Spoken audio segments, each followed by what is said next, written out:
사랑하는 성도 여러분, 행복하십니까? 예. 3부에 계신 분들이 제일 많이 아멘이라고 대답하셨는데 이렇게 대답 안 하실 줄 제가 알았습니다.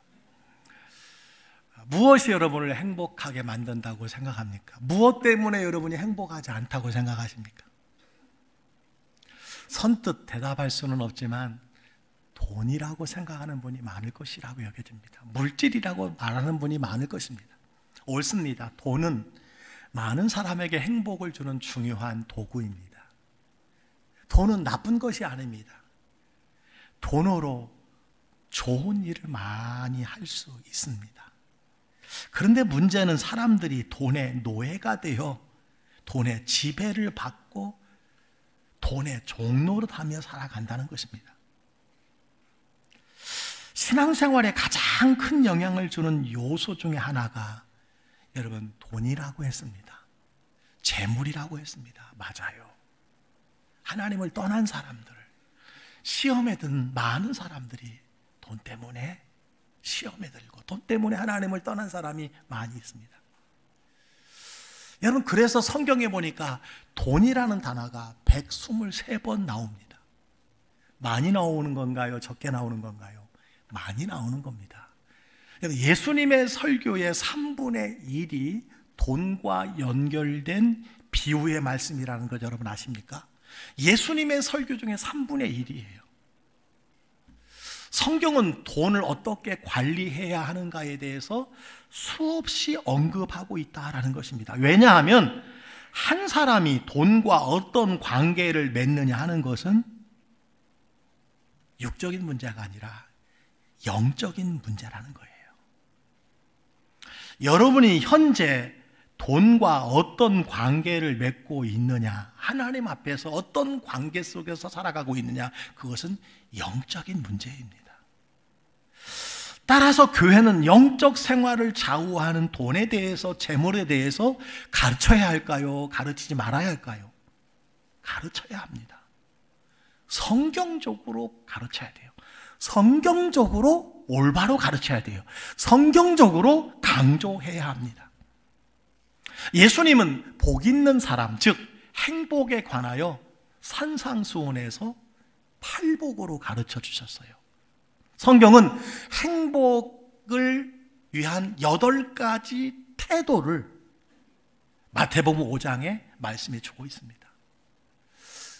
여러분, 요즘 수요일 날 산상수훈으로 살라는 말씀이 11번째 진행되고 있다는 사실을 여러분 기억해 보시기 바랍니다.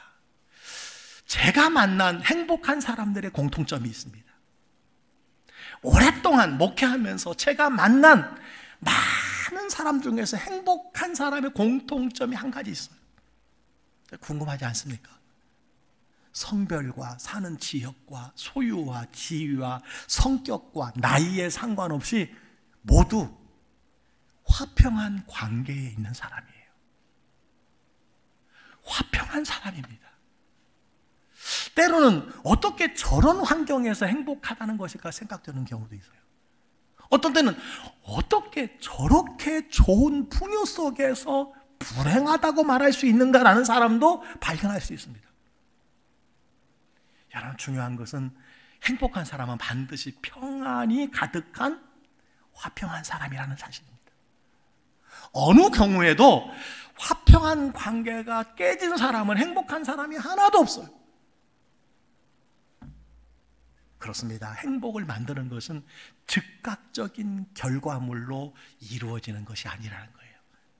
행복은 많은 시간을 통해서 열매를 거두는 추수와 같은 것이라고 말할 수 있습니다. 행복은 내일 당장 다음 달에 얻어지는 수확물이 아니에요. 그래서 언젠가 말씀대로 로또에 당첨된 사람의 3분의 2가 이전보다 더 불행한 삶을 살아가고 있다고 합니다. 불행해도 당첨됐으면 좋겠다라는 마음도 아마 계실 겁니다.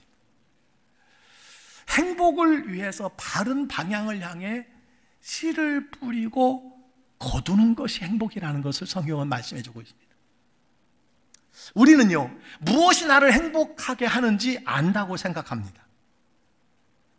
여러분, 알고 있습니까? 무엇이 여러분을 행복하게 합니까?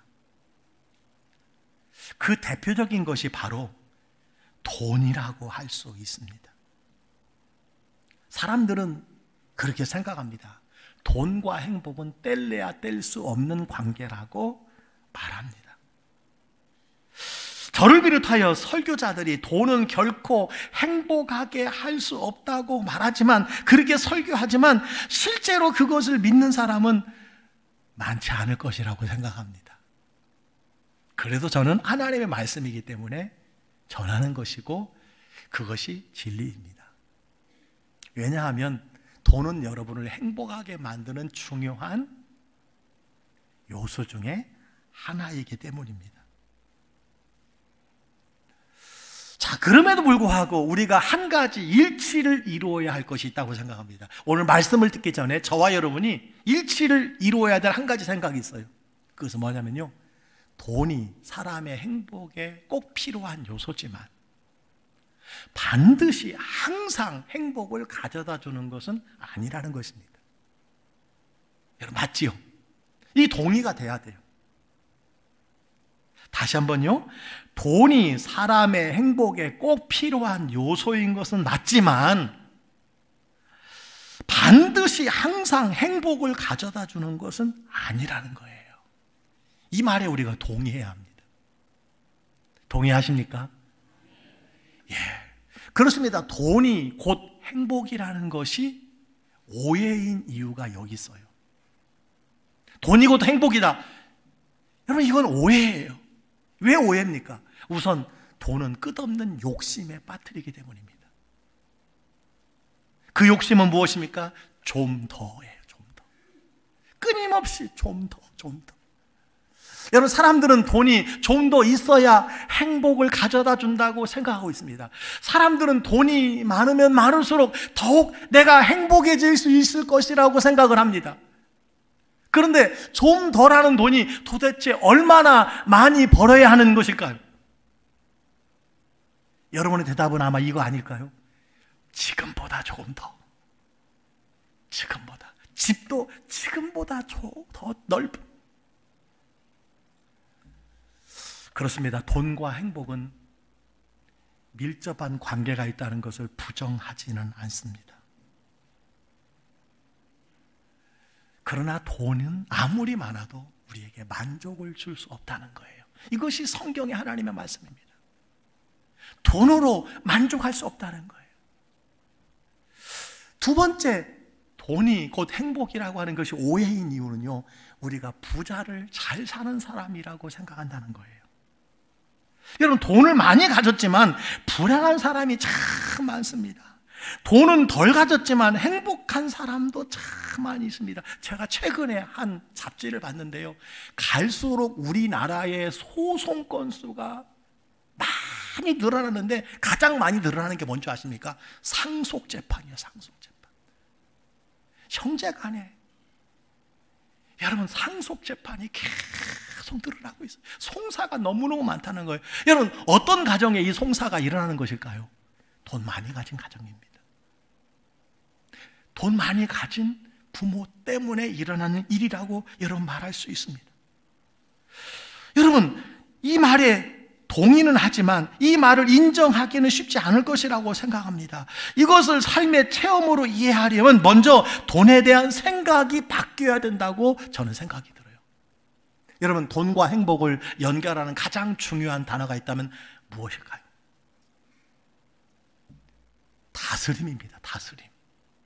돈과 행복은요, 다스림이 중요합니다. 관리가 중요합니다.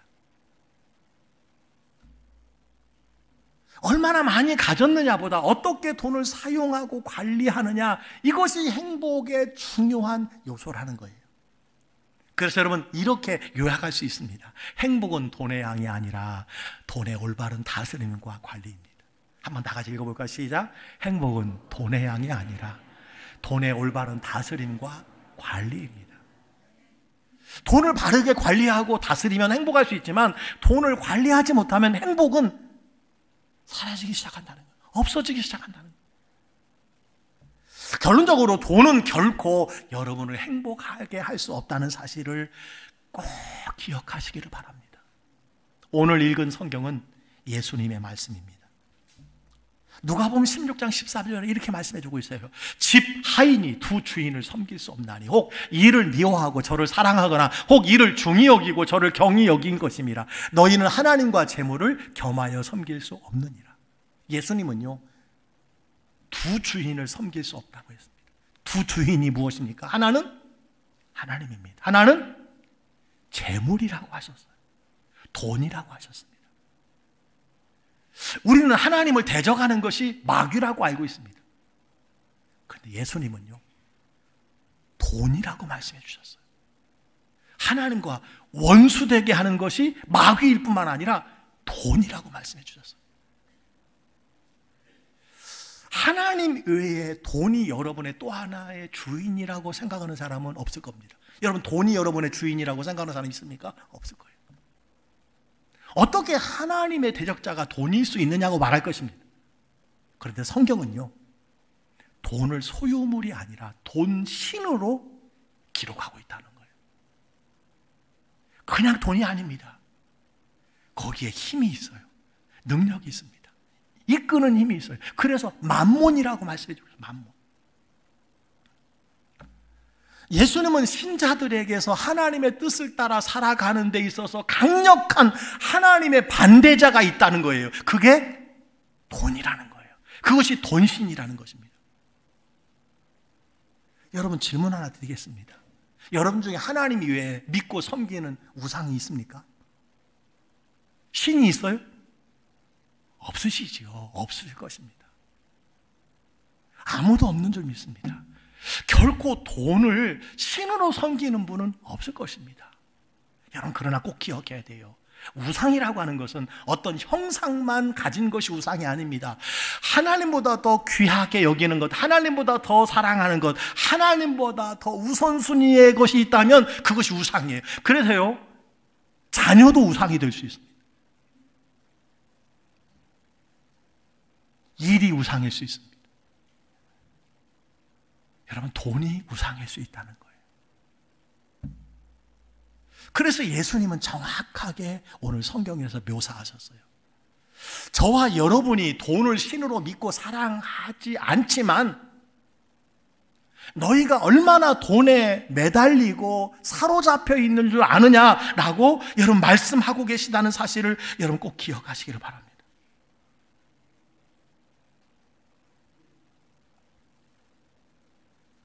돈이 여러분의 모든 결정에 가장 중요한 요소가 된다는 말입니다. 여러분이 돈을 사랑하고 찬양하지는 않지만, 돈을 껴안고 돈에 키스하는 것은 아니지만 돈에 사로잡혀 있다는 거예요. 돈에 집착해 있다는 거예요. 돈에 이끌려 가라고 있다는 거예요.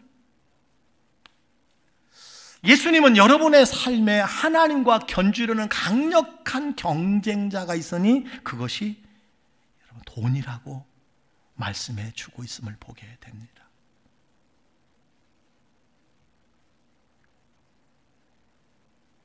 돈은 우리를 종노릇하게 만들고 다스리는 강력한 힘이 있어요. 여러분, 돈의 힘을 여러분 아십니까? 돈 때문에 부정에 눈 감아주잖아요. 이것이 뇌물입니다. 돈 때문에 죄인 줄 알면서도 끌려가는 겁니다. 이게 돈이 힘이 있는 거예요. 만몬입니다. 신입니다. 따라가는 겁니다. 여러분이 가정에 살 필요 없는 것, 쓸모없는 것을 많이 사다 놓고 안 쓰는 것, 그것이 바로 여러분 돈이 힘 있다는 반증이라고 저는 생각을 합니다. 그래서 야고보서 4장에서는요, 누가 하나님과의 원수인지를 가르쳐주고 있어요. 여러분, 하나님과 원수가 누굴까요? 우리는 마귀 사탄이라고 생각합니다. 옳습니다. 그런데요, 야고보서 4장 4절에 이렇게 말씀해주고 있어요. 세상과 벗된 것이 하나님과 원수됨을 알지 못하느냐. 세상과 벗되는 것, 세상을 살아가는 것이 하나님과 원수된다고 성경은 말씀해주고 있어요. 여러분, 놀라운 말씀 아닙니까? 우리가 세상을 살아가는 사람들이 많이 있습니다. 세상과 벗하는 사람들이 많이 있습니다. 그런데 성경은 말해요. 자동적으로 하나님과 원수가 된다는 거예요. 그렇습니다. 우리 중에도 세상을 벗하여 세상을 사랑하여 예배를 떠나고 하나님을 떠난 사람들이 얼마나 많은지 모릅니다. 세상을 버타는 것이 하나님은요, 하나님과 원수되는 것이라고 말씀해 주셨어요. 자, 왜 세상을 사랑하면 원수가 되는 것일까요? 하나님도 사랑하지만 세상도 사랑하는 것이 왜 두 주인을 섬기는 것이 되고 왜 죄가 되고 하나님과 원수가 되는 것일까요? 이런 하나님에 대해서 불만을 가진 사람들이 많이 있습니다. 기독교는 너무 편협해. 천주교는 좀 넓은데 말이야. 기독교는 너무 배타적이야. 하나님은 너무 좁은 것 같아. 개신교 하나님은 너무 옹색해. 여러분, 이런 분들이 많이 있습니다. 여러분, 이 관계를 바로 알면 하나님을 우리가 온전히 이해할 수 있습니다. 여러분, 성경에서 하나님과 우리 관계를 여러 가지로 묘사해요. 그 중에 몇 가지만 소개할 수 있습니다. 조물주와 피조물의 관계, 아버지와 자녀의 관계, 백성과 왕의 관계, 나무와 가지의 관계, 목자와 양의 관계. 여러분 보셨지요? 아시지요? 그런데 한 가지 놀라운 관계를 우리에게 소개시켜주고 있어요. 그게 무슨 관계인 줄 아십니까? 신랑과 신부의 관계입니다. 앞에 모든 관계는 종속 관계예요.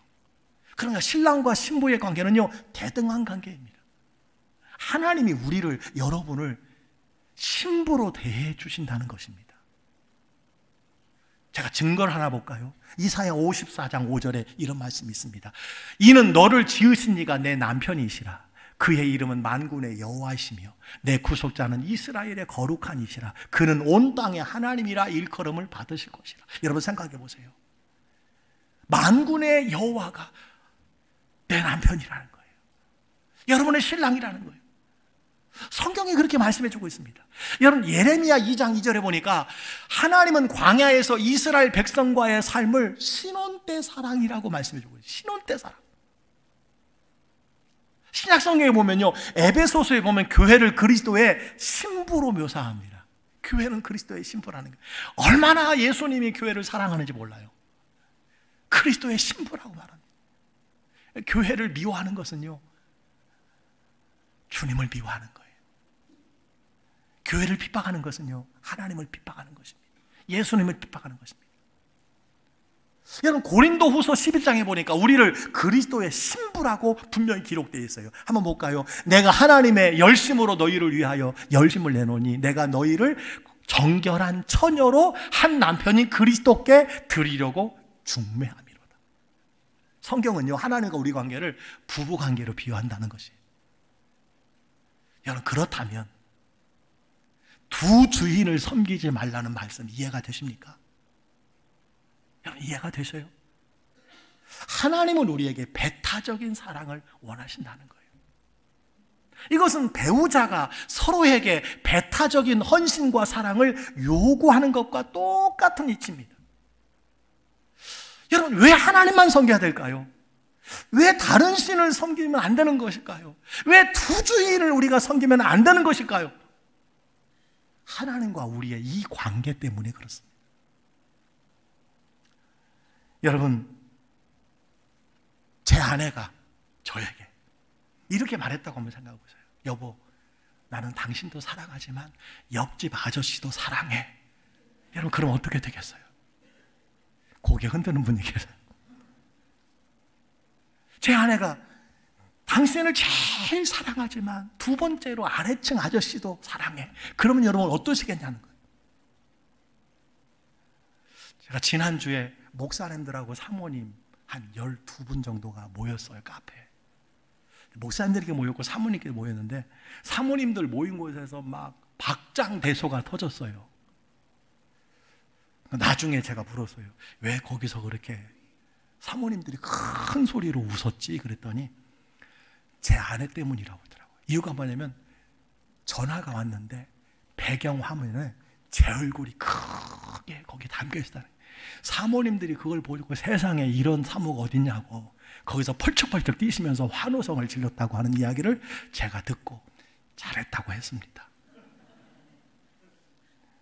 여러분, 제 아내 스마트폰에 배경화면에 다른 남자와 다정하게 찍은 사진이 올려지다면 어떻게 하겠습니까? 여러분, 괜찮겠습니까? 여러분, 쿨합니까? 그냥 마음이 너구레우세요? 아니, 내가 그래도 1등인데 어때? 여러분, 그런 분이 있습니까? 나하고도 찍고 다른 사람하고도 찍을 수 있지 뭐. 여러분 그렇게 생각하는 분이 있습니까? 그래도 당신을 99% 사랑하고 1%는 다른 사람인데 99%를 사랑하는 당신이 왜 화내? 여러분 이런 사람이 있습니까? 없지요. 참을 수 없지요. 화가 치밀고 여러분 피가 거꾸로 솟는 것이 정상적인 부부의 정상적인 반응인 줄 믿습니다. 아멘입니까? 이게 부부관계예요. 오늘 성경에서 두 주인을 섬긴다는 것은 무엇일까요? 하나님 이외에 또 다른 것을 사랑할 때 하나님은 우리를 향해서 간음이라고 말씀해 주시는 거예요. 성경은 그렇게 표현하지는 않지만 피가 거꾸로 쏟으신다는 거예요. 만물을 창조하시고 다스리시는 하나님이 우리를 이렇게 사랑한다는 것을 보여주는 거예요. 이건 집착이 아니라 이렇게 우리를 사랑하신다는 거예요. 자신의 독생자 예수 그리스도를 십자가에 내어주시기까지 우리를 사랑하시는 그 사랑을 표현하신 것이. 여러분 이것이 무리라고 생각하십니까? 하나님 너무하다고 생각하십니까? 그래서 신명기 4장 24절은 이렇게 말합니다. 내 하나님 여호와는 소멸하시는 분이요 어떤 하나님? 질투하시는 하나님. 여러분 세상에 하나님이 질투하시는 하나님이라고 성경에 기록되어 있어요. 이 질투가 무엇입니까? 인간에 대한 하나님의 정열적인 사랑을 묘사할 수 있는 단어가 질투라는 거예요. 이것으로밖에 생각할 수 없다는 거예요. 이처럼 우리를 사랑한다는 거예요. 그런데 우리가 두 주인을 섬긴다고요? 우리가 두 명의 신랑을 섬긴다고요? 이 사람도 사랑하고 저 사람도 사랑할 수 있다고요? 여러분 그래서 하나님은 두 주인을 섬기는 사람을 가장 싫어하는 거예요. 성경을 보세요. 가장 큰 재앙은요, 벌은요, 우상 숭배입니다. 오늘 11절에도 이렇게 말합니다. 너희가 만일 불의한 제물로도 충성하지 아니하면 누가 참된 것으로 너희에게 맡기겠느냐. 물질을 가지고 하나님을 충성하지 못하고 물질을 가지고 하나님을 섬기지 못한다면 무엇을 내가 너희에게 더 맡길 수 있겠느냐는 것. 하나님은요, 하나님도 섬기고 우상도 섬기고 하나님도 섬기고 돈도 함께 섬기는 것을 견딜 수 없어 하십니다. 견딜 수 없게 하세요. 여러분 어떻게 보면 여러분의 삶이 지금까지 하나님을 견딜 수 없게 만들었다는 사실을 여러분 혹시 아십니까?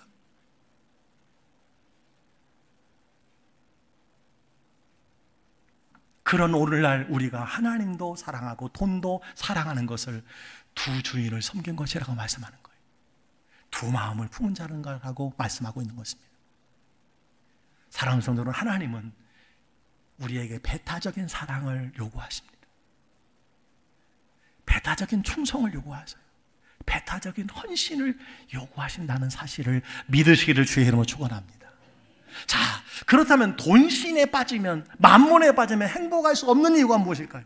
세 가지가 있습니다. 간단합니다. 첫 번째는요, 불만족이 시작되기 때문에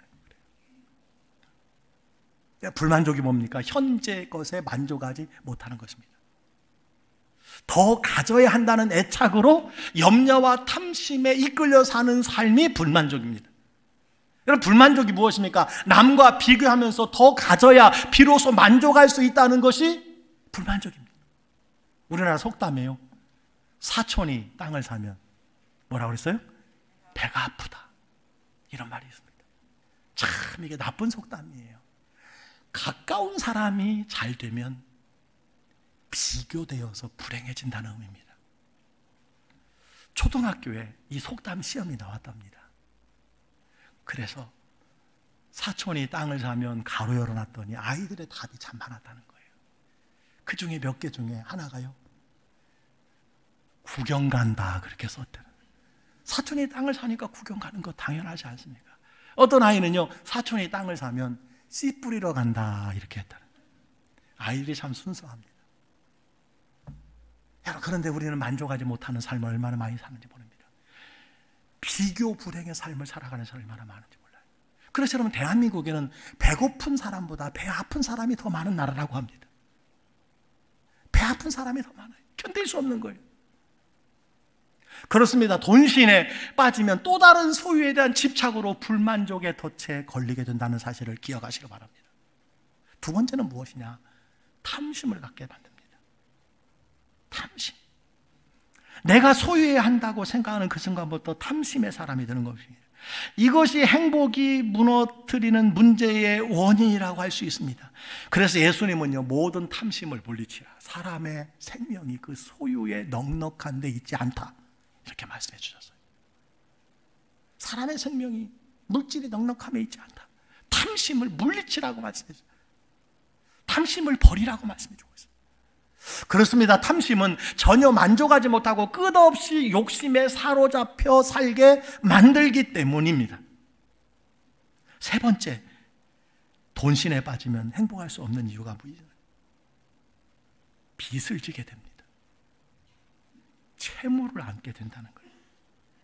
여러분, 빚을 좋아하는 사람은 아무도 없습니다. 모든 빚이 나쁜 것은 아닙니다. 우리 대한민국이요, 외국 차관을 통해서 이렇게 세계 8위의 강대국이 되었습니다.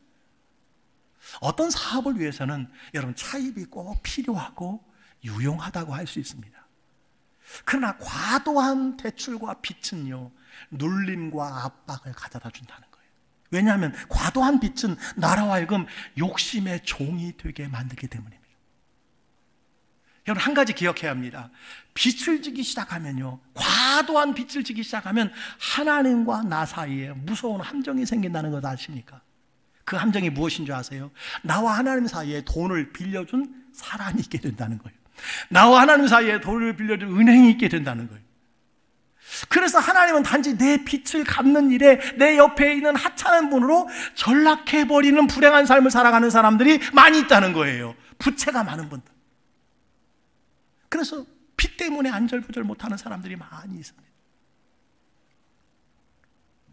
우리 교회도 꿈이 이루어지는 땅을 구입하는 일에 많은 분들이 300명 가까이, 가정으로 따지면 300가정 가까이 헌신해 주셨어요. 얼마나 감사한지 몰라요. 여러분, 이 땅 위에 이제 미래성전 드림센터가 세워질 것이라고 저는 믿어 의심하지 않습니다. 5월이면요, 앞이 깨끗하게 정리가 될 것이라고 저는 생각을 합니다. 여러분, 2024년 1월부터 저의 첫 번째 기도 제목이 뭐가 된 줄 아십니까? 꿈이 이루어지는 땅이에요. 그냥 앉으면 기도의 첫 번째가 하나님 아버지, 꿈이 담겨진 땅을 허락해 주시니 감사합니다. 이 차입된 금액이 속히 상환되게 도와주시고, 하나님, 그리하여 상환된 이후에 이 대지 위에 아름다운 미래 성전이 세워지게 도와주시옵소서. 하나님, 온 성도들을, 사업을 축복하셔서 모든 분들이 크고 작은 정성을 하나님께 드리게 도와주시옵소서. 여러분, 이것이 제 기도의 첫 번째 제목이 되어버리고 말았습니다. 오랫동안 저는 여러분, 빚 가운데 살았습니다. 빚 가운데 오랫동안 빚의 사자로 살았습니다. 여러분, 꿈이 있는 교회, 비전이 있는 교회가 빚이 있는 거예요. 여러분, 그러나 너무 과도한 빚을 지면요, 우리 행복을 뺏어간다는 사실을 기억해야 합니다. 그렇습니다. 돈신에 빠지면요, 말씀드린 것처럼 불만족이 시작이 되고 탐심을 갖게 되고 부채 가운데 여러분, 고통을 당하게 된다는 거예요. 여러분, 불만족을 제거할 수 있는 만큼의 돈은 한도 끝도 없습니다. 탐심도 빚도 우리를 행복할 수 없게 한다는 거예요. 여러분, 행복해지기 위해서는 돈을 잘 관리하고 잘 다스려야 된다는 사실을 꼭 기억하시기 바랍니다. 예수님은 분명히 말씀하셨어요. 누구도 두 주인을 동시에 겸하여 섬길 수 없다고 말씀하셨습니다. 돈이, 물질이 여러분의 돈신이 되지 않도록, 나의 불만족이나 탐심이 되지 않도록 하나님께 맡겨야 될 줄 믿습니다. 돈을 하나님께 관리하도록 하나님께서 다스려 달라고 기도해야 될 줄 믿습니다. 남보다 더 받고 더 가졌다면 그것은 여러분, 축복이 아니라 사명이라는 말이 있습니다. 하나님을 믿는 사람은 그래요. 남보다 더 받은 것이 있습니까? 더 가진 것이 있습니까? 여러분, 그것은 축복이 아니라 뭐라고요? 사명이라는 거예요. 그 물질 가지고 사명 감당하라는 거예요. 그 물질 가지고 하나님 일하는 거예요. 그 물질 가지고 헌신하라는 거예요. 그 물질 가지고 영혼권을 위해서 쓰라는 거예요. 그 물질을 가지고 선교와 전도를 위해서 사용하라는 겁니다. 그 물질, 여러분, 자녀들에게 고스란히 물려주라고, 유산 상속하라고 주신 것이 아니에요. 쓰라고 주신 것입니다. 사명 감당하라고 주셨다는 사실을 여러분 기억하시기를 바랍니다. 돈에 대한 예수님의 두 가지 교훈이 있습니다. 두 가지. 선한 사업의 관대함과 지혜입니다. 어떤 사업이요? 선한 사업입니다. 선한 사업에 관대하게, 지혜롭게 여러분 드리는 것입니다. 그렇습니다. 행복한 사람은 돈을 선한 사업에 쓰는 사람이에요. 여러분, 세상에 선한 사업이 무엇입니까? 많이 있을 것입니다. 그 중에 가장 선한 사업이 무엇일까요? 하나님의 사업이라고 저는 생각합니다. 영혼 구원의 사업이라고 생각합니다. 땅끝까지로 복음을 전하는 것이라고 생각합니다. 다음 세대를 여러분 주께로 인도하는 것이 저는 가장 선한 사업이라고 생각합니다. 최근에 어느 책에 보니까 지금 태어나는 아이 한 명이요, 21명의 어른을 책임져야 된다는 통계가 나와서, 지금 응애하고 태어나면요 21명의 어른을 책임져야 됩니다. 여러분, 교회는 어떨까요? 더 심각한 상황에 처해 있습니다. 하나님의 사업에 돈이 필요합니다. 하나님의 사업에 물질이 필요합니다. 여러분, 돈에 대한 지혜로운 삶을 세 단어로 표현할 수 있어요. 언젠가 여러분에게 한번 설명한 적이 있습니다. 세 단어 무엇입니까? 먼저 드리라. 하나님께 드리는 거예요. 그리고 이웃과 나누는 겁니다. 하나님께 드리라. 선한 사업에 나누는 거예요. 그 다음에 무엇입니까? 저축하라. 그 다음에 무엇입니까? 검소하게 살아. 그런데 중요한 것은요, 주인 되신 하나님께 먼저 드리지 아니하면 저축할 수가 없어요. 검소하게 살아갈 수가 없습니다. 나눌 돈도 없어요. 그래서 오늘 10절에 말씀하잖아요. 작은 것에 충성된 자는 큰 것에도 충성된다. 작은 것을 맡겼는데 물질에 너희가 충성하지 못한다면, 물질 가지고 하나님과 대적한다면 내가 너희에게 무엇을 맡기겠느냐라고 여러분 주님께서 말씀해 주는 것입니다. 물질이 해결받지 못하면요 영적으로 결코 성장하지 못한다는 것을 말씀해 주고 있고, 하나님이 그 사람에게 귀한 것을 맡길 수가 없다는 것을 말씀해 주고 있습니다. 여러분, 오늘 주신 말씀처럼 드리고 저축하고 검소하게 사는 이 순서로 살아가시길 바랍니다. 우리는 대부분 이렇게 살아요. 그런데 어떻게 삽니까? 순서가 바뀌어 있어요. 내가 쓸 것부터 쓰고, 그죠? 살 것부터 사고, 그리고 저축할 것 저축하고. 여러분, 그러면 하나님 앞에 드릴 것이 없어요. 수입이 매독이 되어도요 여러분, 하나님 앞에 드릴 수 없습니다. 말씀을 정리합니다. 여러분, 무엇이 행복이라고 생각하십니까? 무엇이 행복이라고 생각합니까? 하나님의 말씀대로 꾸준히 씨를 뿌리고 충성하는 삶이라고 할 수 있습니다. 지금부터 꾸준히 먼저 드리고 나누고 저축하고 검소한 삶을 살아가시기를 주의 이름으로 축복합니다. 당장 이번 달 수입에서부터 시작하시기를 바랍니다. 다시 한번 말씀드리면, 돈이 많다고 행복하는 것이 아니라, 돈이 많다고 행복해지는 것이 아니라 돈을 잘 관리하고 사용해야 행복할 수 있습니다. 말씀을 정리합니다. 돈은 결코 우리를 행복하게 할 수 없다고 했습니다. 예수님은 두 주인을 섬길 수 없다고 했습니다. 돈이 곧 행복이라는 것은 중대한 오해라고 했습니다. 돈은 끝없이 탐심에 빠뜨리기 때문입니다. 그리고 부자는 잘 사는 사람이라는 잘못된 사고는 수많은 사람을 불행에 빠지게 만든다고 했습니다. 여러분, 돈을 잘 관리하고 다스리면 그 돈은 우리에게 행복에 중요한 영향을 미친다고 했습니다. 돈을 바르게 사용하십시오. 돈을 잘 다스리십시오. 그리고 주님의 뜻대로 주님이 우리에게 맡겨주셨으니 종으로 사용하시기를 바랍니다. 관대하게 나누고 지혜롭게 관리한다면 하나님께서 저와 여러분을 행복으로 인도해 주실 줄 믿습니다.